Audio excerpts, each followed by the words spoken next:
ಓಂ ತನ್ನಿಷ್ಠಸ್ಯ ಮೋಕ್ಷೋಪದೇಶಾತ್ ಓಂ. 1ನೇ ಅಧ್ಯಾಯದ 1ನೇ ಪಾದದ 7ನೇಯ ಈ ಸೂತ್ರದ ಭಾಷ್ಯದೀಪಿಕ ನಾವೀಗ ನೋಡಬೇಕಾದದ್ದು. ಪದ್ಮನಾಭ ತೀರ್ಥರ ಟೀಕೆ ಮತ್ತು ಜಯತೀರ್ಥರ ಟೀಕಾ, ತತ್ವ ಪ್ರದೀಪ ಇದನ್ನೆಲ್ಲ ನೋಡಿ ಮುಗಿಸಿದ್ದೀವಿ. ಭಾಷ್ಯದೀಪಿಕಾದಲ್ಲೂ ಕೂಡ ಕೆಲವು ಅಂಶಗಳನ್ನು ಈಗಾಗಲೇ ನೋಡಿದ್ದೇವೆ.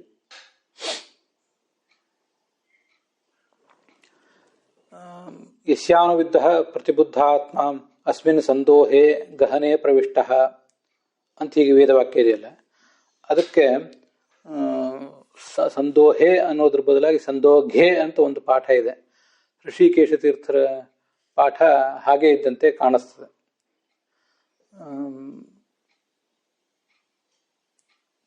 ಅಸ್ಮಿನ್ ಸಂದೇಹೆ, ಅಸ್ಮಿನ್ ಸಂದೋಹೆ ಅದನ್ನು ಬದಲಾಗಿ ಸಂದೋಘೆ ಋಷಿಕೇಶ ತೀರ್ಥರ ಪಾಠ. ಇನ್ನು ಕೆಲವು ಕಡೆ ಸಂದೇಹೆ ಅಂತಿದೆ. ಸಂದೇಹೆ ಅಂತಿದ್ರೆ ಅನೇಕ ಸಂಕಟೆ. ಸಂದೇಹ ಅಂದ್ರೆ ಡೌಟ್ ಅಂತ ಅರ್ಥ. ಆದರೆ ಡೌಟು ಅನ್ನೋದ್ರ ಬದಲಾಗಿ ಸ್ವಲ್ಪ ಅದಕ್ಕೆ ರಿಸ್ಕ್ಗಳು, ಕಷ್ಟಗಳು ಅಂತ ಹೀಗೆ ಅರ್ಥ ಬರ್ತದೆ. ಈ ಹಿಂದೆ ಒಂದ್ಸರಿ ಆ ಒಂದು ಪ್ರಸಂಗದಲ್ಲಿ ಹೇಳಿದ್ದೆ, ನ ಸಂಶಯಂ ಅನಾರುಹ್ಯ ನರೋ ಭದ್ರಾಣಿ ಪಶ್ಯತಿ ಅಂತ ಒಂದು ಸಂಸ್ಕೃತದಲ್ಲಿ ಕೇಳಿ ಬರ್ತದೆ. ಸಂಶಯಂ ಅನಾರುಹ್ಯ, ಸಂಶಯವನ್ನ ಏರದೆ ಮನುಷ್ಯನಿಗೆ ಕಲ್ಯಾಣ ಅಂತ ಅನ್ನೋದು ಆಗೋದಿಲ್ಲ ಅಂತ ಅದರ ಅರ್ಥ. ಅದೇನು ಸಂಶಯವನ್ನು ಏರುವುದು ಅಂದ್ರೆ ಏನು? ಸಂಶಯ ಅಂದ್ರೆ ಅಲ್ಲಿ ಡೌಟ್ ಅಂತ ಅರ್ಥ ಅಲ್ಲ, ರಿಸ್ಕಿ ಆಗಿರುವಂಥ ಕೆಲಸಗಳು, ರಿಸ್ಕ್ ಇರುವಂಥ ಕೆಲಸಗಳು ಅಂತ ಅದಕ್ಕೆ ಅರ್ಥ ಆಗ್ತದೆ. ಹೀಗೆ ರಿಸ್ಕ್ ತಗೊಳ್ಳದೆ ಮನುಷ್ಯ ಕಲ್ಯಾಣವನ್ನ ಹೊಂದುವುದಿಲ್ಲ ಅಂತ ಅದರ ತಾತ್ಪರ್ಯ. ಆದ್ದರಿಂದ ಸಂಶಯ, ಸಂದೇಹ ಇದಕ್ಕೆಲ್ಲದಕ್ಕೂ ಕೂಡ ರಿಸ್ಕ್, ಕಷ್ಟ ಅಂತ ಕೂಡ ಹೀಗೊಂದು ಅರ್ಥ ಬರ್ತದೆ. ಆದ್ದರಿಂದ ಸಂದೇಹೇ ಅಂತ ಒಂದು ವೇಳೆ ಪಾಠ ಇದ್ರೆ ಸಂದೇಹೇ ಇತಿ ಪಾಠೆ ಅನೇಕಾರ್ಥ ಸಂಕಟೆ ಇತ್ಯರ್ಥ. ಇದನ್ನು ನೀವು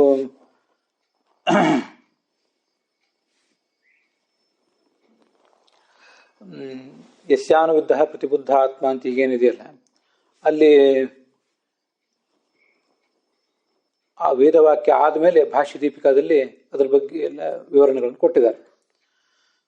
ಅಸಿದ್ಧಿ ಶಂಕಾಂ ಪರಿಹರ್ತಂ ಕೋಸವು ಆತ್ಮನಿಷ್ಠಸ್ಯ ಮೋಕ್ಷೋಪದೇಶ ಅಂತ ಹೀಗೆಲ್ಲ ವೇದ ವಾಕ್ಯ ಇದೆ. ಅಲ್ಲಿ ಈ ವಿಷಯ ಬರ್ತದೆ. ತತ್ವಪ್ರದೀಪೇತು ಸ ವಿಶ್ವಕೃತ ಕೃತಕೃತ್ಯ.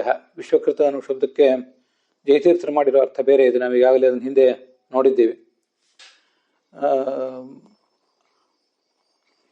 ವಿಶ್ವಕೃತ ಅಂದ್ರೆ ವಾಯುವನ್ನು ಸೃಷ್ಟಿಸಿದವನು ಅಂತ ಅರ್ಥ ಜಯತೀರ್ಥರು ಹೇಳಿದರೆ, ತ್ರಿವಿಕ್ರಮ ಪಂಡಿತರು ಅದಕ್ಕೆ ಕೃತಕೃತ್ಯ ಅನ್ನುವಂಥ ಅರ್ಥ ಹೇಳಿದ್ದಾರೆ. ನಾವು ಅದನ್ನು ನೋಡಿದ್ದೀವಿ. ಪರಮಾತ್ಮ ಪ್ರಸನ್ನ ಸರ್ವಶಕ್ತಿ ಸರ್ವಮಸ್ಯ ಜ್ಞಾನಿನ ಕಾರ್ಯಂ ಕರೋತಿ.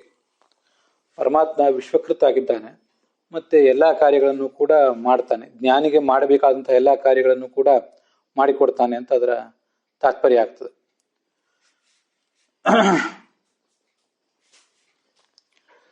ಇದು ಮುಂದೆ ಟೀಕಾಕೃತ್ ಪಕ್ಷ ಇತ್ತು. ಟೀಕಾಚಾರ್ಯರು ಏನು ಅರ್ಥ ಹೇಳಿದ್ದಾರೆ ಅಂತ ಅದನ್ನೆಲ್ಲ ತಿಳಿಸಿದ್ದಾರೆ.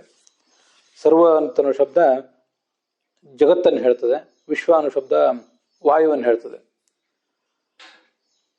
ಪಕ್ಷದ್ವೀಪಿ ದ್ವಿತೀಯ ಪರು ಈ ವ್ಯತ್ಯಾಸಗಳಿದೆ.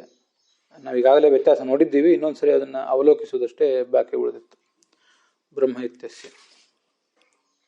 ಮುಂದೆ ಅಯಮಾತ್ಮ ಬ್ರಹ್ಮ. ಅಯಮಾತ್ಮ ಬ್ರಹ್ಮ ಅನ್ನುವಲ್ಲಿ ಆ ಅರ್ಥ ಮೊನ್ನೆನೇ ಹೇಳಿದ್ದೆ. ಇನ್ನೊಂದ್ಸರಿ ಅದನ್ನ ನೆನಪು ಮಾಡ್ಕೊಳ್ಬೇಕಷ್ಟೆ. ಅಯಂ ಆತ್ಮ ಬ್ರಹ್ಮ. ಅಯಂ ಅಂದ್ರೆ ರಮಾ ಬ್ರಹ್ಮಾದಿಗಳಲ್ಲಿ ಇರುವ ಅಂತ ಅರ್ಥ. ಆತ್ಮ ಅಂದ್ರೆ ಆದಾನಾದಿ ಕರ್ತೃತ್ವೇನ ಇರುವವನು ಅಂತ ಅದರ ಅರ್ಥ. ಆದಾನ, ದಾನ, ಹೆಚ್ಚಾಪ್ನೋದಿ ಯದಾದತ್ತೆ ಹೆಚ್ಚಾತಿ ವಿಷಯಾನಿಹ, ಹೀಗೆಲ್ಲ ಇವನ್ನೆಲ್ಲ ಮಾಡ್ತಾ ಅಲ್ಲಿರುವವನು ಅಂತ ಅರ್ಥ. ವಿಷಯ ಪದಾರ್ಥಗಳನ್ನು ಸ್ವೀಕಾರ ಮಾಡುವುದು, ಭಕ್ತರನ್ನ ತನ್ನ ಬಳಿಗೆ ಸ್ವೀಕಾರ ಮಾಡುವುದು, ವ್ಯಾಪಿಸಿಕೊಂಡಿರುವುದು, ಸ್ವಾಮಿಯಾಗಿ ನಿಯಂತ್ರಿಸಿಕೊಂಡಿರುವುದು, ಇವೆಲ್ಲ ಆತ್ಮ ಶಬ್ದದ ಅರ್ಥ. ಬ್ರಹ್ಮ ಅಂದರೆ ವಿಷ್ಣು ಅಂತ ಅರ್ಥ. ಅದನ್ನು ಭಾಷ್ಯ ದೀಪಿಕಾದಲ್ಲಿ ಅಯಂ ಆತ್ಮ ಬ್ರಹ್ಮ ರಮಾ ಬ್ರಹ್ಮಾದಿಷು ಆದಾನಾದಿಕರ್ತತ್ವೇನ ಸ್ಥಿತಃ ಆತ್ಮ ಬ್ರಹ್ಮ ವಿಷ್ಣುರೇವಿತಿ ಮಾಂಡೂಕ ಶುತ್ಯರ್ಥ ಇದನ್ನೆಲ್ಲ ನೋಡಿದ್ದೇವೆ. ಭಾಷ್ಯ ದೀಪಿಕಾದಲ್ಲಿ ಬ್ರಹ್ಮೇತಿ ಪರಮಾತ್ಮೇತಿ ಭಗವಾನಿತಿ ಶಬ್ದತೆ ದತ್ತಂ ದೂರ್ವಾಸಂ ಸೋಮಂ ಆತ್ಮೇಶ ಬ್ರಹ್ಮ ಸಂಭವಾನ್ ಅಂತ ಭಾಗವತದ 2 ಶ್ಲೋಕಗಳನ್ನು ಹೇಳಿದ್ದಾರೆ. ಅಲ್ಲಿ ಸ್ವಲ್ಪ ವ್ಯತ್ಯಾಸ ಇದೆ. ಭಾಗವತದ ಮೊದಲನೇ ಶ್ಲೋಕ ಏನಿದೆ, 1ನೇ ಸ್ಕಂದದ 2ನೇ ಅಧ್ಯಾಯದ 11ನೇ ಶ್ಲೋಕ, ಅದು ಸರಿಯಾಗಿದೆ. ಅದ್ರ ಮುಂದೆ ದತ್ತಂ ದೂರ್ವಾಸಂ ಸೋಮಂ ಆತ್ಮೇಶ ಬ್ರಹ್ಮ ಸಂಭವಾನ್ ಅಂತಿದೆಯಲ್ಲ, ಅದು ಭಾಗವತದ 3ನೇ ಸ್ಕಂಧ ಅಂತ ಹಾಕಿದ್ದಾರೆ. 3 ಅಲ್ಲ, ಅದು 4. ಮೂಲ ತತ್ವಪ್ರಕಾಶಕ ಪುಸ್ತಕದಲ್ಲಿ ಅದು 4 ಅಂತಲೇ ಇದೆ. ಇಲ್ಲಿ ಸ್ವಲ್ಪ ಅದು ತಪ್ಪಾಗಿ ಮುದ್ರಿತ ಆಗಿದೆ ಅಷ್ಟೇ, ಬೇರೆ ಏನಲ್ಲ. ಅವ್ರಿಗೆ ಜಗನ್ನಾಥ ಯತಿಗಳು ಹಾಗೆ ಮಾಡಿದ್ದಾರೆ ಅಂತಲ್ಲ, 3 ಆಗಬೇಕಾದ 4 ಆಗಬೇಕಾದ್ದನ್ನು 3 ಅಂತ ಮುದ್ರಿಸಿದ್ದಾರೆ ಅಷ್ಟೆ. ನೀವು ಅದನ್ನು ತಿದ್ದುಕೊಳ್ಬೇಕು. ವದಂತಿ ಯತ್ ತತ್ವವಿದಃ ತತ್ವಂ ಯಜ್ಞಾನಮವ್ಯಯಂ ಬ್ರಹ್ಮೇತಿ ಪರಮಾತ್ಮೇತಿ ಭಗವಾನಿತಿ ಶಬ್ದತೆ. ಇದು ಪೂರ್ಣ ಶ್ಲೋಕ, 1ನೇ ಸ್ಕಂದದಲ್ಲಿ ಬಂದಿರುವಂಥ ಶ್ಲೋಕ. ಮುಂದೆ ದತ್ತಂ ದೂರ್ವಾಸಂ ಸೋಮಂ ಆತ್ಮೇಶ ಬ್ರಹ್ಮವಾನ್ ಅನ್ನೋದು 4ನೇ ಸ್ಕಂದದಲ್ಲಿ ಬಂದಿರೋದು. ಅದಕ್ಕೆ ಅರ್ಥನೂ ಹೇಳಿದ್ದಾರೆ ಭಾಷ್ಯ ದೀಪಿಕಾಚಾರ್ಯರು. ಅದ್ವಯಂ ವದಂತಿ ಯತ್ ತತ್ವವಿದಃ ತತ್ವಂ ಯಜ್ಞಾನಮವ್ಯಯಂ. ಅದ್ವಯಂ ಅಂದರೆ ಸಮಾಧಿಕ ಶೂನ್ಯಂ. ಇದೆಲ್ಲ ಭಾಗವತ ತಾತ್ಪರ್ಯಕ್ಕೆ ಅನುಗುಣವಾದ ಅರ್ಥ. ಮೊನ್ನೆ ಹೇಳಿದ್ದೆ, ಆ ಭಗವಂತನಿಗೆ ಸಮರೂ ಇಲ್ಲ, ಅಧಿಕರೂ ಇಲ್ಲ. ಅವನು ಜ್ಞಾನಸ್ವರೂಪನಾಗಿದ್ದಾನೆ, ತತ್ವನಾಗಿದ್ದಾನೆ. ಅವನು ಬ್ರಹ್ಮ ಅಂತ ಅವನನ್ನು ಕರೀತಾರೆ. ಬ್ರಹ್ಮ ಅಂತ ಯಾಕೆ ಕರೀತಾರೆ? ಎಲ್ಲ ದೇಶ ಕಾಲದಲ್ಲಿಯೂ ತುಂಬಿದವನಾದ್ರಿಂದ, ಗುಣತಃ ಪೂರ್ಣನಾದ್ರಿಂದ ಅವನನ್ನು ಬ್ರಹ್ಮ ಅಂತ ಹೀಗೆ ವರ್ಣನೆ ಮಾಡ್ತಾರೆ. ಭಗವಾನಿತಿ ಶಬ್ದತೆ. ಮುಂದೆ ತತ್ರೈವ ಚತುರ್ಥ ಸ್ಕಂದೆ ದತ್ತಂ ಇತಿ ಅನ್ಯದ್ವಾಕ್ಯಂ. ಕೆಳಗೆ ಚತುರ್ಥ ಸ್ಕಂದೆ ಅಂತ ಇರೋದನ್ನು ಗಮನಿಸಬೇಕು. ಮೇಲೆ ದತ್ತಂ ದೂರ್ವಾಸಂ ಸೋಮಂ ಆತ್ಮೇಶ ಬ್ರಹ್ಮ ಸಂಭವಾನ್ ಅನ್ನುವಲ್ಲಿ ಮಾತ್ರ ಬ್ರಾಕೆಟ್ನಲ್ಲಿ 3 ಅಂತಿದ್ದದ್ದು 4 ಆಗಬೇಕಷ್ಟೆ. ಹೀಗೆ ಈ ಭಾಗವತದ 2 ಶ್ಲೋಕ ಆಚಾರ್ಯನು ಉದ್ಧರಿಸಿದ್ದಾರೆ. ಇವೆರಡೂ ಕೂಡ ಬೇರೆ ಬೇರೆ ಕಡೆ ಬಂದಿರುವ ಶ್ಲೋಕಗಳು, ಒಂದೇ ಕಡೆ ಬಂದಿರುವ ಶ್ಲೋಕ ಅಲ್ಲ ಅಂತ ನಾವು ಗಮನಿಸಿದರೆ ಸಾಕು.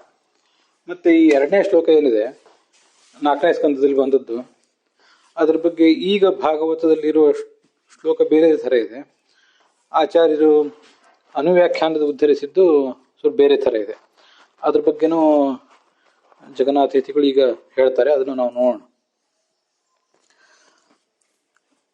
ತತ್ರೈವ ಚತುರ್ಥ ಸ್ಕಂದೇ ದತ್ತಮಿತಿ ಅನ್ಯದ್ವಾಕ್ಯಂ ಏತಚ್ಚ ಅನಸೂಯ ತಥೈವಾತ್ರೇಃ ಜಜ್ಞೆ ಪುತ್ರಾನ್ ಅಕಲ್ಪಶಾನ್ ಇತಿ ಪೂರ್ವಾರ್ಧೇನ ಏವ ಅನ್ವೇತವ್ಯಂ. ಅದರ ಪೂರ್ಣ ಶ್ಲೋಕ ಏನು? ಆಚಾರ್ಯರು ಉತ್ತರಾರ್ಧ ಹೇಳಿದ್ದಾರೆ. ಉತ್ತರಾರ್ಧವನ್ನು ನೋಡಿ ನಾವು ಪೂರ್ವಾರ್ಧವನ್ನು ಪ್ರಾಸಂಗಿಕವಾಗಿ ತಿಳ್ಕೊಳ್ಬೇಕು, ಅದೇನಿದೆ ಅಂತ ಹೇಳಿ. ಅನಸೂಯ ತಥೈವಾತ್ರೇಃ ಜಜ್ಞೆ ಪುತ್ರಾನ್ ಅಕಲ್ಮಷಾನ್, ಇದು ಪೂರ್ವಾರ್ಧ. ಅದಾದ್ಮೇಲೆ ದತ್ತಂ ದೂರ್ವಾಸಂ ಸೋಮಂ ಆತ್ಮೇಶ ಬ್ರಹ್ಮ ಸಂಭವಾನ್ ಅಂತ ಮುಂದಿನದು. ಈ ಅದಕ್ಕೆ ಅನಸೂಯ, ಅದಕ್ಕೆ ಅರ್ಥ ಏನು ಮುಂದೆ ಅರ್ಥ ಮಾಡಿದ್ದಾರೆ ನೋಡಿ. ತಥಾಚ ಅನಸೂಯಾಖ್ಯ ಅತ್ರಿ ಭಾರ್ಯ, ಅನಸೂಯ ಎಂಬ ಅತ್ರಿ ಹೆಂಡತಿ, ಅತ್ರೇಹೆ ಅಂತ ಪಂಚಮಿ ವಿಭಕ್ತಿಗೆ ಅತ್ರೇ ಸಕಾಶ ತನ್ನ ಗಂಡನಿಂದ ಆತ್ಮೇಶ ಬ್ರಹ್ಮ ಸಂಭವಾನ್. ಆತ್ಮ ಅಂದ್ರೆ ವಿಷ್ಣು, ಈಶ ಅಂದ್ರೆ ರುದ್ರ, ಬ್ರಹ್ಮ ಅಂದ್ರೆ ಚತುರ್ಮುಖ, ಆತ್ಮಾಜೀಶ್ಚ ಬ್ರಹ್ಮಾಚ ದ್ವಂದ್ವ ಸಮಾಸ ಇದೆ. ತೈ ಸಹ ಭವಂತಿ, ಅವರ ಜೊತೆಗೆ ಹುಟ್ಟುತ್ತಾರೆ. ಹೀಗೆ ಆತ್ಮೇಶ ಬ್ರಹ್ಮ ಸಂಭವಾಹ.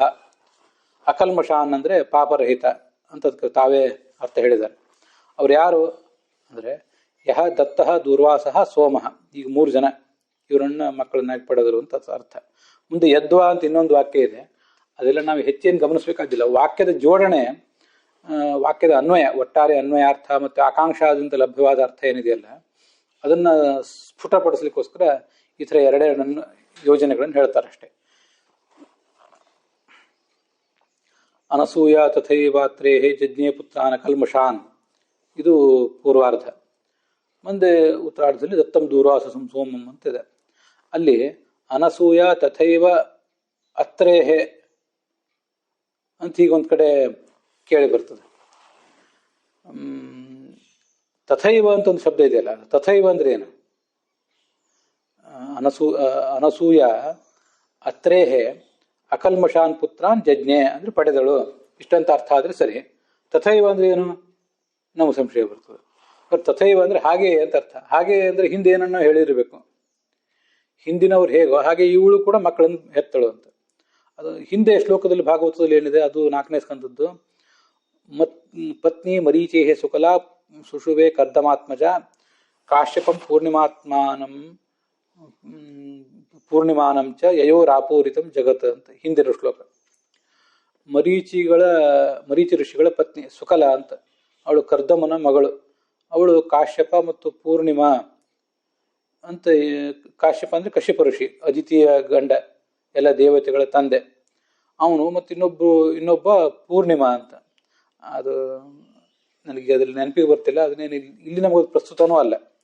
ಯಯೋಹೋ ಆಪೂರಿತಂ ಜಗತ್, ಇವರ ಸಂತಾನದಿಂದಲೇ ಈ ಜಗತ್ತೆಲ್ಲವೂ ಕೂಡ ತುಂಬಿತು ಅಂತ ವರ್ಣನೆ ಮಾಡ್ತಾರೆ. ಹೀಗೆ ಮರೀಚಿ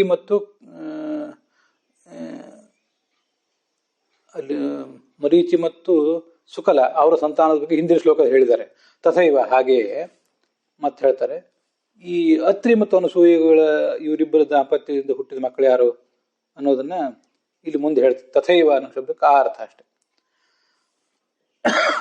ತಥೈವ ಅಂದ್ರೆ ಹಾಗೆ ಅಂತ ಅರ್ಥ ಆಗ್ತದೆ. ಹಾಗೆ ಅಂದ್ರೆ ಹೇಗೆ ಅಂತ ಪ್ರಶ್ನೆ ಬಂದಾಗ ಇದು ಅಲ್ಲಿ ಉತ್ತರ. ಇಲ್ಲಿ ಈಗಾಗಲೇ ನಾವು ಒಂದು ಅಂಶ ನೋಡಿದ್ದೀವಿ. ಈ ದತ್ತ ಹುಟ್ಟಿದ್ದು ವಿಷ್ಣುವಿನ ಅಂಶದಿಂದ, ವಿಷ್ಣುವಿನ ಅವತಾರ ಅವನು. ಮತ್ತು ಹಾಗೆ ದುರ್ವಾಸ ಹುಟ್ಟುವುದು ಶಿವನ ಅಂಶದಿಂದ, ಶಿವನ ಅವತಾರವೇ. ವಿಷ್ಣುವಿನ ಅವತಾರ ದತ್ತ, ಶಿವನ ಅವತಾರ ದುರ್ವಾಸ. ಮತ್ತೆ ಈ ಚಂದ್ರ ಏನಿದ್ದಾನೆ ಅವನು ಬ್ರಹ್ಮನ ಅವತಾರ ಅಲ್ಲ. ಬ್ರಹ್ಮನಿಗೆ ಮತ್ತು ಸರಸ್ವತಿಗೆ ಭೂಲೋಕದಲ್ಲಿ ಅವತಾರ ಇಲ್ಲ. ಆ ಅವತಾರ ಮಾಡುವ ಅನಿವಾರ್ಯತೆಗಳನ್ನೆಲ್ಲ ಅವ್ರು ದಾಟಿ ಹೋಗಿರ್ತಾರೆ. ಅದನ್ನ ಹಿಂದೆ ಅನೇಕ ಸರಿ ನಾವು ನೋಡಿದ್ದೀವಿ. ಮುಖ್ಯ ಪ್ರಾಣ ಮತ್ತೆ ಭಾರತೀ ದೇವಿ ಅವತಾರ ಮಾಡ್ತಾರೆ ಹೊರತು ಚತುರ್ಮುಖ ಮತ್ತೆ ಸರಸ್ವತಿ ದೇವಿಯವರು ಅವತಾರ ಮಾಡೋದಿಲ್ಲ. ಆದ್ರಿಂದ ಬ್ರಹ್ಮನಿಂದ ಚಂದ್ರ ಹುಟ್ಟುವುದು ಅಂದ್ರೆ ಏನರ್ಥ? ಅದಕ್ಕೆ ಬ್ರಹ್ಮನಿಂದ ಅಂದ್ರೆ ಬ್ರಹ್ಮನ ಜೊತೆಗೆ ಹುಟ್ಟುವುದು ಅಂತ ಅರ್ಥ. ಬ್ರಹ್ಮನ ಆವೇಶ ಅವತಾರ, ಬ್ರಹ್ಮನ ಒಂದು ವಿಶೇಷ ಆವೇಶ ಈ ಚಂದ್ರನಲ್ಲಿ ಇರ್ತದೆ ಅಂತ ನಾವು ಅದನ್ನ ತಿಳ್ಕೊಳ್ಬೇಕಷ್ಟೆ. ಅದಕ್ಕೇನೆ ಭಾಷ್ಯದೀಪಿಕಾಚಾರ್ಯರು ಅದನ್ನ ಅರ್ಥ ಮಾಡುವಾಗ ತೈ ಸಹ ಸಂಭವಂತಿ ಅಂತ ಮಾಡಿದ್ದಾರೆ. ಅದನ್ನ ನಾವೆಲ್ಲರೂ ಒಂದು ಬಾರಿ ನೋಡ್ಬೇಕು. ತೈ ಸಹ ಅವರ ಜೊತೆಗೆ ಆ ಅಂಶ, ಆ ಒಂದು ಆವೇಶವನ್ನು ತನ್ನಲ್ಲಿ ಇಟ್ಟುಕೊಂಡು ಹುಟ್ಟುತ್ತಾನೆ ಅಂತ ಹೀಗರ್ಥ. ಹೀಗೆ ಈ 3 ಜನ ಅತ್ರಿಯಿಂದ ಹುಟ್ಟಿದ್ರು ಕೂಡ ಅದರಲ್ಲಿ ಒಬ್ಬ ವಿಷ್ಣುವಿನ ಅಂಶ, ಮತ್ತೊಬ್ಬ ರುದ್ರನ ಅಂಶ, ಮುಂದೆ ಚಂದ್ರ ಬ್ರಹ್ಮನ ಅಂಶ ಅಲ್ಲ, ಬ್ರಹ್ಮನ ಆವೇಶವನ್ನು ಪಡೆದಂತ ಬೇರೆ ಜೀವ. ಅಂಶ ಅಂದ್ರು ಆವೇಶ ಅಂದ್ರು ಇದು ವ್ಯತ್ಯಾಸ ನಮ್ಗೆ ಇದು ಗಮನದಲ್ಲಿರಬೇಕು. ಅಂಶ ಅಂದ್ರೆ ಅದೇ ಆತ್ಮ, ಅದೇ ವ್ಯಕ್ತಿ. ವಿಷ್ಣುವಿನ ಅಂಶ ಕೃಷ್ಣ ರಾಮ ಅಂದ್ರೆ ವಿಷ್ಣು ಬೇರೆ ಅಲ್ಲ, ರಾಮಕೃಷ್ಣರು ಬೇರೆ ಅಲ್ಲ, ಅದೇ ಆತ್ಮವೇ, ಅದೇ ತತ್ವವೇ ಅಲ್ಲಿರೋದು. ಅದನ್ನ ಜೀವ ಅಂತ ಹೇಳಿದ್ದು ಅದೇ ವ್ಯಕ್ತಿ ಅಂತ ಅನ್ನೋ ಅರ್ಥದಲ್ಲಿ.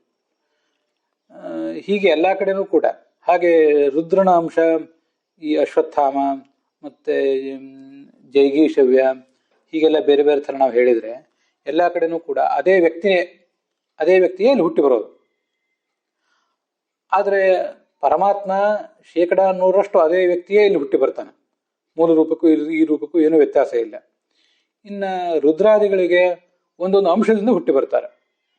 ಅವರು ಪೂರ್ಣ 100% ಅಲ್ಲಿರುವ ವ್ಯಕ್ತಿಯೇ ಇಲ್ಲಿರೋದಿಲ್ಲ, ಒಂದೊಂದು ಅಂಶದಿಂದ ಹುಟ್ಟಿ ಬರ್ತಾರೆ. ಇಷ್ಟು ಪರಮಾತ್ಮನ ಅವತಾರಗಳಿಗೂ ಉಳಿದ ಅವತಾರಗಳಿಗೂ ವ್ಯತ್ಯಾಸ ಇದೆ. ಇದು ಅಂಶ ಅನ್ನೋದ್ರ ಬಗ್ಗೆ ಆಯ್ತು. ಆವೇಶ ಅಂತ ಅನ್ನೋದನ್ನ ವಿಚಾರ ಮಾಡಿದಾಗ ಆವೇಶ ಅನ್ನೋ ಒಬ್ಬ ಆವಿಷ್ಟನಾದ ಒಬ್ಬ ವ್ಯಕ್ತಿ ಬೇರೆನೇ ಇರ್ತಾನೆ. ಆವೇಶ ಮಾಡಿಕೊಂಡಂತಹ ಆವೇಶಿಸಿದ ವ್ಯಕ್ತಿ ಬೇರೆ ಇರ್ತಾನೆ, ಆವೇಶಕ್ಕೊಳಗಾದ ವ್ಯಕ್ತಿ ಬೇರೆ ಇರ್ತಾನೆ. ಅವರಿಬ್ಬರು ವ್ಯಕ್ತಿಗಳು ಬೇರೆ ಬೇರೆ, ಒಳಗಿನ ಜೀವ ಬೇರೆ ಬೇರೆ, ಒಳಗಿನ ಆತ್ಮ ಬೇರೆ ಬೇರೆ ಅಂತ ಅರ್ಥ. ಈ ಚಂದ್ರ ಇದ್ದಾನೆ, ಚಂದ್ರ ನಮಗೆಲ್ಲ ಗೊತ್ತಿರುವಂತೆ 12ನೇ ಕಕ್ಷಾದಲ್ಲಿ ಬರುವಂತ ತತ್ವ. ಅವನೊಳಗೆ 3ನೇ ಕಕ್ಷಾದಲ್ಲಿ ಬಂದಿರುವಂತಹ ಬ್ರಹ್ಮನ ಆವೇಶ ಇದೆ ಅಷ್ಟೆ. ಆದ್ರಿಂದ ಬ್ರಹ್ಮನಿಂದ ಚಂದ್ರ ಹುಟ್ಟುವುದು ಅಂದ್ರೆ ಬ್ರಹ್ಮನಿಂದ ಅನ್ನೋ ತೃತೀಯ ವಿಭಕ್ತಿಗೆ ಸಹ ಅಂತ ಅರ್ಥ, ಬ್ರಹ್ಮನ ಜೊತೆಗೆ ಹುಟ್ಟುವುದು ಅಂತ ಅರ್ಥ. ಹಾಗೆ ಮಾಡಿದ್ದಾರೆ ಅವರು ಭಾಷ್ಯದೀಪಿಕಾಚಾರ್ಯರು.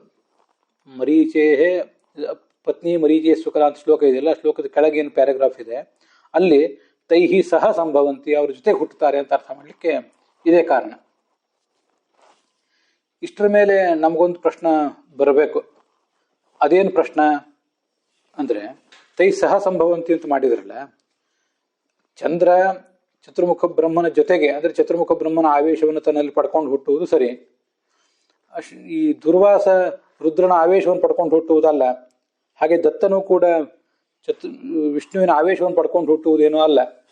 ಅದರಿಂದ ಸಹ ಅಂದರೆ ಆವೇಶದ ಜೊತೆಗೆ ಅಂತ ನೀವು ಅರ್ಥ ಮಾಡಿದರೆ ಅದು ಹೇಗೆ ಹೊಂದುತ್ತದೆ ಅಂತ ನಮಗೆ ಒಂದು ಪ್ರಶ್ನೆ ಬರ್ತದೆ. ಅದಕ್ಕೆ ಅವರೊಂದು ಉತ್ತರ ಕೊಡ್ತಾರೆ ಆ ಪ್ಯಾರಾಗ್ರಾಫಿನ ಕೊನೆಯಲ್ಲಿ. ಛತ್ರಿ ನ್ಯಾಯೇನ ಅಮುಖ್ಯ. ಛತ್ರಿ ನ್ಯಾಯ ಅಂತ ನೀವೆಲ್ಲರೂ ಅದನ್ನ ನೋಡಿರ್ತೀರಿ. ಛತ್ರಿ ನ್ಯಾಯ ಅಂದ್ರೆ ಬೇರೆ ಏನಲ್ಲ, ದೂರದಲ್ಲಿ ಒಂದು ಗುಂಪು ಹೋಗ್ತಿರ್ತದೆ, ಅದರಲ್ಲಿ ಒಂದು 2-3 ಗುಂಪುಗಳು ಹೋಗ್ತಿರ್ತವೆ. ಅದರಲ್ಲಿ ಯಾವುದೋ ಒಂದು ಗುಂಪಿನ ಬಗ್ಗೆ ನಾವೀಗ ಏನೋ ಒಂದನ್ನು ಹೇಳಬೇಕಾಗಿದೆ. ನೋಡಲ್ಲಿ ಆ ಛತ್ರಿ ಹಿಡ್ಕೊಂಡು ಹೋಗ್ತಾ ಇರುವ ಒಂದು ಗುಂಪಿದೆಯಲ್ಲ, ಆ ಗುಂಪನ್ನು ಕರೆದುಕೊಂಡು ಬಾ, ಅಥವಾ ಆ ಗುಂಪಿಗೆ ಇದನ್ನು ಕೊಡು, ಹೀಗೇನೋ ಒಂದು ಹೇಳಬೇಕಾಗಿದೆ. ಛತ್ರಿ ಹಿಡ್ಕೊಂಡು ಹೋಗ್ತಾ ಇರುವವ್ರದ್ದು ಒಂದು ಗುಂಪು, ಹೋಗದೇ ಇರೋ ಛತ್ರಿ ಹಿಡ್ಕೊಳ್ದೇನೆ ಹಾಗೆ ಹೋಗ್ತಾ ಇರುವವ್ರದ್ದು ಮತ್ತೊಂದು ಗುಂಪು, ಹೀಗೆಲ್ಲ ಇರ್ತದೆ. ಅದರಲ್ಲಿ ಛತ್ರಿ ಹಿಡ್ಕೊಂಡು ಹೋಗ್ತಿರುವವರ ಗುಂಪು, ಛತ್ರಿಣೋ ಯಾಂತಿ ಅಂತ ಮೂಲ ವಾಕ್ಯ ಇರೋದು. ಛತ್ರಿಣ, ಛತ್ರಿನ ಹಿಡಿದವರು, ಯಾಂತಿ ಹೋಗ್ತಾ ಇದ್ದಾರೆ. ಆ ಗುಂಪಿನ 10 ಜನ ಇದ್ದಾರೆ ಅಂದ್ರೆ ವಸ್ತುತಃ ಅಲ್ಲಿರೋರು ಎಲ್ಲರೂ ಕೂಡ 10 ಜನರು ಛತ್ರಿ ಹಿಡ್ಕೊಂಡಿಲ್ದೇ ಇರಬಹುದು. ಕೆಲವೇ ಜನ ಅದರಲ್ಲಿ ಛತ್ರಿ ಹಿಡ್ಕೊಂಡಿರ್ತಾರೆ, ಅಥವಾ ಹೆಚ್ಚಿನ ಜನ ಛತ್ರಿ ಹಿಡ್ಕೊಂಡಿರ್ತಾರೆ. ಅಂತೂ ಆ ಗುಂಪನ್ನು ದೂರದಿಂದ ನೋಡಿದಾಗ ಅವ್ರ ಕೈಯಲ್ಲಿರುವ ಛತ್ರ ಅನ್ನೋದು ವ್ಯಕ್ತವಾಗಿ ಕಾಣಿಸ್ತಾ ಇರ್ತದೆ. ಆದ್ರಿಂದ ಆ ಗುಂಪಿನಲ್ಲಿ ಅವರನ್ನು ಛತ್ರಿಣ ಯಾಂತಿ ಅಂತ ಕರೀತಾರೆ. ಇನ್ನೊಂದು ಗುಂಪು ಏನಿದೆ, ಅವರು ಅದರಲ್ಲಿ ಯಾರೋ ಒಬ್ಬ ಮಾತ್ರ ಛತ್ರಿ ಹಿಡಿದಿರ್ಬೋದು, ಅಥವಾ ಯಾರೂ ಹಿಡಿದೇ ಇರುವ ಕಾರಣದಿಂದ ಛತ್ರ ಅಂತ ಅನ್ನೋದಲ್ಲಿ ವ್ಯಕ್ತವಾಗಿ ಕಾಣಿಸೋದಿಲ್ಲ. ಆದ್ರಿಂದ ಅವರನ್ನ ಛತ್ರಿಣ ಯಾಂತಿ ಅಂತ ಹೇಳೋದಿಲ್ಲ. ಈ ಮೊದಲನೇ ಗುಂಪನ್ನು ಛತ್ರಿಣ ಯಾಂತಿ ಅಂತ ಹೇಳ್ತಾರೆ. ಈ ಚತುರ್ಮುಖ ಬ್ರಹ್ಮನ ಆವೇಶದ ಜೊತೆ ಹುಟ್ಟಿದವನು ಚಂದ್ರ. ಇನ್ನು ಉಳಿದಿಬ್ಬರು ಯಾವ ಆವೇಶದ ಜೊತೆಗೂ ಹುಟ್ಟಿದವರಲ್ಲ. ಆದ್ರೂ ಅಲ್ಲಿ ಹೇಳುವಾಗ ಒಬ್ಬ ಆ ಚಂದ್ರ ಚತುರ್ಮುಖ ಬ್ರಹ್ಮನ ಆವೇಶದ ಜೊತೆಗೆ ಹುಟ್ಟಿದವನಾದ್ರಿಂದ ಉಳಿದವರನ್ನು ಕೂಡ ಆವೇಶ ಉಳ್ಳವರು ಅಂತ ರೀತಿಯಲ್ಲಿ ವರ್ಣನೆ ಮಾಡಿಬಿಟ್ಟಿದ್ದಾರೆ. ಇದು ಅಲ್ಲಿರುವಂಥ ಭಾಷ್ಯದೀಪಿಕಾಚಾರ್ಯ ಸಮಾಧಾನ. ಅತ್ರ ಬ್ರಹ್ಮಾವೇಶೇನ ಸಹ ಉತ್ಪನ್ನೇ ಚಂದ್ರೇ, ನೋಡಿ ಸಹ ಅಂತಿದೆ. ಬ್ರಹ್ಮನ ಆವೇಶದ ಜೊತೆಗೆ ಹುಟ್ಟಿದ ಚಂದ್ರನಲ್ಲಿ ಆ ಸಂಭವ ಶಬ್ದ, ಆತ್ಮೇಶ ಬ್ರಹ್ಮ ಸಂಭವಾನ್ ಅಂತ ಏನು ಸಂಭವ ಶಬ್ದ ಇದೆ ಅದು ಮುಖ್ಯ. ಯಾಕೆಂದ್ರೆ ಅವನ ಆವೇಶದ ಜೊತೆ ಹುಟ್ಟಿರೋದ್ರಿಂದ. ಸಾಕ್ಷಾತ್ತಾಗಿ ವಿಷ್ಣುವಿನಿಂದಲೇ ಮತ್ತು ರುದ್ರನಿಂದಲೇ ಹುಟ್ಟಿರುವಂಥ ದತ್ತ ಮತ್ತು ದೂರ್ವಾಸರಲ್ಲಿ ಅದು ಅಮುಖ್ಯ. ಯಾಕೆಂದ್ರೆ ಅವರು ವಿಷ್ಣು ಮತ್ತು ರುದ್ರನ ಆವೇಶದ ಜೊತೆಗೆ ಹುಟ್ಟಿಲ್ಲ, ಆದ್ರಿಂದ ಅಮುಖ್ಯ ಅದು. ಅಂತೂ ಇದು ಛತ್ರಿ ನ್ಯಾಯೇನ ಹೊಂದುತ್ತದೆ ಅಂತ ಭಾಷ್ಯದೀಪಿಕಾಚಾರ್ಯರ ಮತ. ಇದ್ರ ಬಗ್ಗೆ ಒಂದು ಸ್ವಲ್ಪ ನಂದು ಭಿನ್ನವಾದ ಅಭಿಪ್ರಾಯ ಇದೆ. ಅಲ್ಲಿ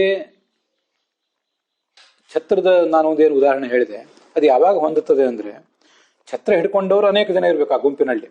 10 ಜನರಲ್ಲಿ ಕನಿಷ್ಠ 6 ಜನರಾದ್ರೂ ಹೋಗ್ಲಿ, 5 ಜನರಾದ್ರೂ ಛತ್ರ ಹಿಡ್ಕೊಂಡಿದ್ರೆ ಆ ಗುಂಪನ್ನ ಛತ್ರಿಗಳ ಗುಂಪು ಅಂತ ಹೇಳ್ಬಹುದು. ಛತ್ರ ಹಿಡ್ಕೊಂಡವರೇ ಕಡಿಮೆ ಇದ್ರೆ ಆ ಗುಂಪನ್ನು ಛತ್ರಿಗಳ ಗುಂಪು ಅಂತ ಏನು ಸಾಮಾನ್ಯವಾಗಿ ಯಾರು ಹೇಳೋದಿಲ್ಲ ವ್ಯವಹಾರದಲ್ಲಿ, ನನ್ನ ಅನುಭವದಲ್ಲಿ. ಆದ್ರಿಂದ ಛತ್ರ ಅಂತ ಒಂದು ಗುಣಲಕ್ಷಣವನ್ನು ಅಲ್ಲಿ ನಾವು ಪ್ರಧಾನವಾಗಿ ಗಮನಿಸಬೇಕಾದ್ರೆ ಅರ್ಧ ಅಥವಾ ಅರ್ಧಕ್ಕಿಂತ ಹೆಚ್ಚಾದ್ರೂ ಜನರ ಕೈಯಲ್ಲಿ ಅದಿರಬೇಕು. ಹಾಗೆ ಇಲ್ಲಿಯೂ ಕೂಡ ಚಂದ್ರ ಬ್ರಹ್ಮನ ಅಂಶದಿಂದ ಹುಟ್ಟಿದವನು, ಅವನೊಬ್ಬನೇ, ಇನ್ನಿಬ್ರು ಹುಟ್ಟಲಿಲ್ಲ. ಇರೋರು 3 ಜನ. 3 ಜನರಲ್ಲಿ ಒಬ್ಬ ಮಾತ್ರ ಬ್ರಹ್ಮನ ಆವೇಶದ ಜೊತೆಗೆ ಹುಟ್ಟಿದವನು, ಉಳಿದವರಿಬ್ರು ಹುಟ್ಟಲಿಲ್ಲ. ಹಾಗಿರುವಾಗ ಈ ಆವೇಶೇನ ಸಹ ಉತ್ಪನ್ನೆ ಅಂತೇನವರು ಮೂಲದ ವಿಗ್ರಹ ಮಾಡಿದಾರಲ್ಲ, ಆ ವಿಗ್ರಹ ಅದ್ಯಾಕೋ ಅಷ್ಟು ನಮಗೆ ಸಮಾಧಾನ ಕೊಡಲಿಲ್ಲ. ಮತ್ತೆ ಮೂಲ ಶಬ್ದದಲ್ಲಿ ದತ್ತಂ ದೂರ್ವಾಸಂ ಸೋಮಮಾತ್ಮೇಶ ಬ್ರಹ್ಮ ಸಂಭವ ಅನ್ನುವಲ್ಲಿ ಸಂಭವ ಅಂತ ಅಷ್ಟೇ ಇದೆಯೇ ಹೊರತು, ಅಂದ್ರೆ ಆತ್ಮೇಶ ಬ್ರಹ್ಮ ಸಂಭವಾನ್ ಅದು ವಿಗ್ರಹ ಮಾಡಿದ್ರೆ ಆತ್ಮಾಚ ಈಶಶ್ಚ ಬ್ರಹ್ಮಾಚ ಆತ್ಮೇಶ ಬ್ರಹ್ಮಾಣ ಬ್ರಹ್ಮಭ್ಯ ಸಂಭವ ಯೇಷಾಂತೆ ಅಥವಾ ಬ್ರಹ್ಮಭ್ಯ ಸಂಭವಂತಿ ಇದು ಬ್ರಹ್ಮ ಸಂಭವ. ಸಹ ಅಂತ ಅನ್ನೋದು ಅಲ್ಲಿ ಏನಿಲ್ವೇ ಇಲ್ಲ. ಬ್ರಹ್ಮಭ್ಯ ಅಂತ ನೀವು ಪಂಚಮಿ ವಿಭಕ್ತಿ ಮಾಡಿ ಅಥವಾ ಬ್ರಹ್ಮಬಿಹಿ ಅಂತ ತೃತೀಯ ವಿಭಕ್ತಿ ಮಾಡಿ ಏನಾದರೂ ಮಾಡಿದ್ರು ಕೂಡ ಅಲ್ಲೇನು ಸಹ ಅಂತ ಅನ್ನೋದು ಅಲ್ಲಿ ಇಲ್ವೇ ಇಲ್ಲ. ಸಹ ಅನ್ನೋದನ್ನ ಭಾಷೆ ದೀಪಿಕಾಚಾರ್ಯರು ತಮ್ಮ ಅಭಿಪ್ರಾಯಕ್ಕೆ ಅನುಗುಣವಾಗಿ ಅಲ್ಲಿ ಅಧ್ಯಾಹಾರ ಮಾಡ್ಕೊಂಡಿದ್ರಷ್ಟೇ. ಆದ್ರಿಂದ ಮೂಲ ವಿಗ್ರಹ ಭಾಗವತದ ಮೂಲ ಶಬ್ದದಲ್ಲಿ ಸಹ ಅಂತನ್ನುವುದೇನು ಇಲ್ವೇ ಇಲ್ಲ. ಅದಿರುವುದು ಸಮಸ್ತ ಪದ. ಸಮಸ್ತ ಪದಕ್ಕೆ ನೀವು ತೃತೀಯ ವಿಭಕ್ತಿಯಿಂದನೂ ತೃತೀಯ ತತ್ಪುರುಷನು ಮಾಡಬಹುದು, ಪಂಚಮಿ ತತ್ಪುರುಷನು ಮಾಡಬಹುದು. ತೃತೀಯ ತತ್ಪುರುಷ ಮಾಡಿದಾಗಲೂ ಕೂಡ ಸಹ ಅಂತೇನು ಅಲ್ಲಿ ಅನಿವಾರ್ಯ ಅಲ್ಲ. ಆದ್ರಿಂದ ಅಲ್ಲಿ ಆ ಶ್ಲೋಕದಲ್ಲಿ ಚಂದ್ರನಲ್ಲಿ ಮುಖ್ಯ ಅಂತ ಇವರೇನು ಭಾಷೆ ದೀಪಿಕಾಚಾರ್ಯ ಹೇಳಿದ್ದಾರೆ ಅದನ್ನು ಹೇಳೋ ಬದಲು ರುದ್ರ ಮತ್ತು ದತ್ತರಲ್ಲಿ ಅದು ಮುಖ್ಯ. ಯಾಕೆಂದ್ರೆ ಅವರು ಸಾಕ್ಷಾತ್ ಆಗಿ ಹುಟ್ಟಿದವರು. ಅವ್ರ ಜೊತೆಗೆ ಚಂದ್ರ ಆವೇಶದಿಂದ ಬ್ರಹ್ಮನ ಆವೇಶ ಪಡ್ಕೊಂಡು ಹುಟ್ಟಿದವನು.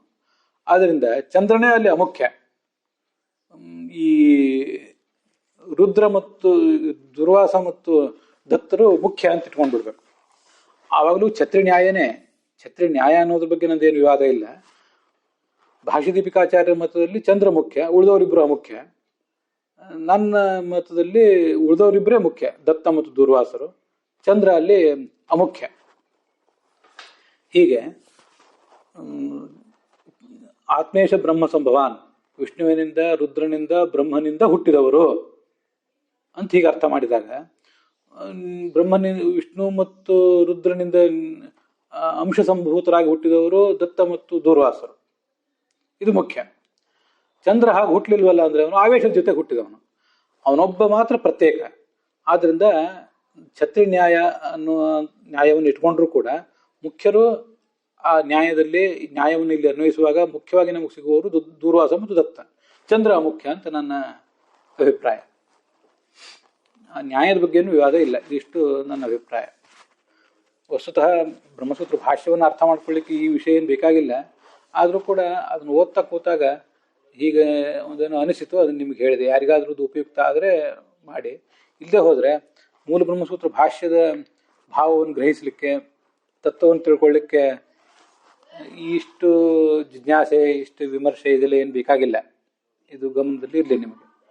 ಅದನ್ನು ಬೇಡಾದವರು ಈ ಅಂಶವನ್ನು ಬಿಟ್ಬಿಡ್ಬೋದು. ಭಾಗವತದ ಮೂಲ ಶ್ಲೋಕ ಏನು ಅಂತ ಒಂದು ಪ್ರಶ್ನೆ. ಯದ್ಯಪಿ ಅತ್ರೇಹೇ ಪತ್ರ್ಯನಸೂಯಾತ್ರೀನ್ ಜಜ್ಞೆ ಅತಿ ಯಶಸಃ ಸುತಾನ್ ದತ್ತಂ ದೂರ್ವಾಸ ಸೋಮಂ ಆತ್ಮೇಶ ಬ್ರಹ್ಮ ಸಂಭವಾನ್ ಇತಿ ಭಾಗವತ ಪಾಠ.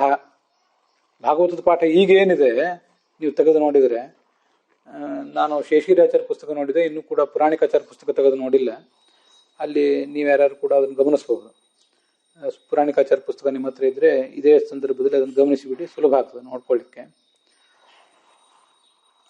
ಅತ್ರೇಹ ಪತ್ನಿ ಅನಸೂಯ, ಅತ್ರೇಹ ಅತ್ನಿಯ ಪತ್ನಿಯಾದ ಅನಸೂಯೆಯು ಅತಿ ಯಶಸ್ಸಹ ಮಹಾ ಯಶಸ್ವಿಗಳಾದ ಸುತಾನ್ ಮಕ್ಕಳನ್ನು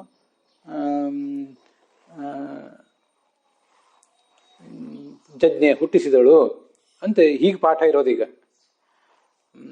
ಅನಸೂಯ ತಥೈವಾತ್ರೆ ಜಜ್ಞೆ ಪುತ್ರ ನಕಲ್ಮಶಾನ್ ಅಂತ ಪಾಠ ಈಗಿಲ್ಲ. ಆದರೆ ತಥಾಪಿ ಅನುವ್ಯಾಖ್ಯಾನೆ ಏವಂ ಪಠಿತತ್ವಾತ್, ಅನುವ್ಯಾಖ್ಯಾನದಲ್ಲಿ ಆಚಾರ್ಯರು ಆ ಭಾಗವತದ ಆ ಶ್ಲೋಕವನ್ನು ಹೇಳಿದ್ದಾರೆ. ಹೆಚ್ಚು ಕಡಿಮೆ ಇದೇ ಪ್ರಸಂಗದಲ್ಲೇ ಹೇಳಿದ್ದಾರೆ. ಈ ಬ್ರಹ್ಮಸೂತ್ರ ಭಾಷ್ಯದಲ್ಲಿ ತತ್ತಂ ದೂರ್ವಾಸಂ ಸೋಮಂ ಆತ್ಮೇಶ ಬ್ರಹ್ಮ ಸಂಭವಾನ್ ಅಂತ ಇಷ್ಟೇ ಇದೆ. ಆದರೆ ಅನುವ್ಯಾಖ್ಯಾನದಲ್ಲಿ ಅದ್ರ ಹಿಂದಿನ ಲೈನ್ ಕೂಡ ತಗೊಂಡಿದ್ದಾರೆ ಆಚಾರ್ಯರು. ಆದ್ರಿಂದ ಆಚಾರ್ಯರಿಗೆ ಸಮ್ಮತವಾದ ಪಾಠ ಮತ್ತೆ ಆಚಾರ್ಯ ಪಾಠಕ್ಕೆ ಅನುಸಾರವಾಗಿ ಸುಧಾದಲ್ಲಿ, ಅನುವ್ಯಾಖ್ಯಾನ ನ್ಯಾಯ ಸುಧಾದಲ್ಲಿ ಜಯತೀರ್ಥರು ಕೂಡ ಹಾಗೆ ತಗೊಂಡಿದ್ದಾರೆ. ಅನುವ್ಯಾಖ್ಯಾನ ಏವಂ ಪಠಿತತ್ವಾತ್ ತಥೈವ ಸುಧಾಯಾಮ್ ವ್ಯಾಖ್ಯಾತತ್ವಾತ್. ಸುಧಾದಲ್ಲಿ ಹಾಗೆ ಜಯತೀರ್ಥರು ವ್ಯಾಖ್ಯಾನ ಕೂಡ ಮಾಡಿದ್ದಾರೆ.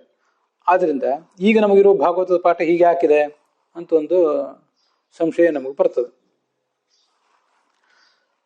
ಅದಕ್ಕೇನು ವ್ಯವಸ್ಥೆ ಮಾಡಬೇಕು? ಈಗಿರುವ ಪಾಠ ತಪ್ಪು ಅಂತ ಅದನ್ನು ತಳ್ಳಿ ಹಾಕಬೇಕು. ಇಲ್ಲ ಈಗಿರುವ ಪಾಠ ಒಂದು ಕಲ್ಪದ್ದು,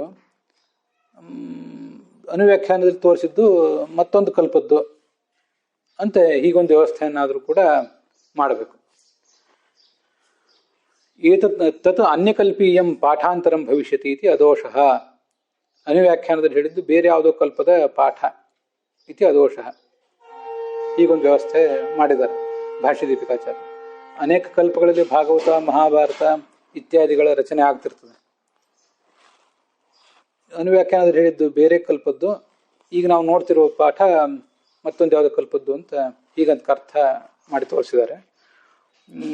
ವಿದ್ವಾಂಸರು ಇದನ್ನ ಇಂಥವನ್ನೆಲ್ಲ ವಿಮರ್ಶೆ ಮಾಡುವಾಗ ಸ್ವಲ್ಪ ಅವರಲ್ಲಿ ಭಿನ್ನಾಭಿಪ್ರಾಯ ಬರಬಹುದು. ಆಚಾರ್ಯ ಪಾಠಕ್ಕನುಸಾರವಾಗಿಯೇ ನಾವು ಭಾಗವತದ ಪಾಠವನ್ನು ಕೂಡ ಗಮನಿಸಬೇಕು. ಆದ್ರಿಂದ ಅದ್ಯಾವುದೋ ಬೇರೆ ಕಲ್ಪದ್ದು, ಇದ್ಯಾವುದು ಇನ್ನೊಂದು ಕಲ್ಪದ್ದು ಅಂತ ಹೀಗೆ ಅರ್ಥ ಮಾಡೋದು ಅಷ್ಟೇನು ಉಚಿತ ಅಲ್ಲ. ಆ ಹಿಂದಿನ ಕಲ್ಪದ ಯಾವುದೋ ಒಂದು ಕಲ್ಪದಲ್ಲಿ ರಚಿತವಾದ ಭಾಗವತದ ಪಾಠವನ್ನ ಈಗ ಯಾಕೆ ಆಚಾರ್ಯ ಹೇಳ್ತಾರೆ? ಆಚಾರ್ಯ ಹೇಳ್ತಿರುವುದು ಇದೇ ಕಲ್ಪದ್ದೇ ಹೇಳ್ತಿರ್ತಾರೆ ಅಂತ ಹೀಗೆ ವಿದ್ವಾಂಸರು ಹೇಳುವ ಸಾಧ್ಯತೆ ಇದೆ. ಇದು ಗಮನದಲ್ಲಿ ಇರಲಿ ನಮಗೆ. ಭಾಗವತದ ಪಾಠ ಇವತ್ತು ತುಂಬ ಮಲಿನತೆಗೆ ಒಳಗಾಗಿದೆ. ಆದರೂ ಪಾಠ ಪ್ರವಚನದಲ್ಲಿ ಇರೋದ್ರಿಂದ ಒಂದು ಸ್ವಲ್ಪ ಸ್ವಲ್ಪ ಇದೆ. ಆದರೂ ಈಗಿರುವ ಪಾಠ ಎಲ್ಲವೂ ಕೂಡ ಆಚಾರ್ಯ ಸಮ್ಮತವ ಅಂತ ಅನ್ನೋದ್ರ ಬಗ್ಗೆ ಬಹಳ ಸಂಶಯ ನನಗೂ ಕೂಡ ಇದೆ. ಆದ್ದರಿಂದ ಈ ಒಂದು ವಿಷಯದ ಬಗ್ಗೆ ವಿದ್ವಾಂಸರಲ್ಲಿ ಭಿನ್ನಾಭಿಪ್ರಾಯ ಉಳಿಬಹುದು. 4ನೇ ಸ್ಕಂದವನ್ನು ನಾವು ನೋಡುವಾಗ ಈ ಅಂಶವನ್ನು ಕೂಡ ಗಮನದಲ್ಲಿ ಇಟ್ಕೊಂಡಿರ್ಬೇಕು ಪಾಠದ ಬಗ್ಗೆ. ಅಲ್ಲಿಗೆ ಇವತ್ತಿನ ಈ ಭಾಗ ಸಮಾಪ್ತ ಆಗಿದೆ.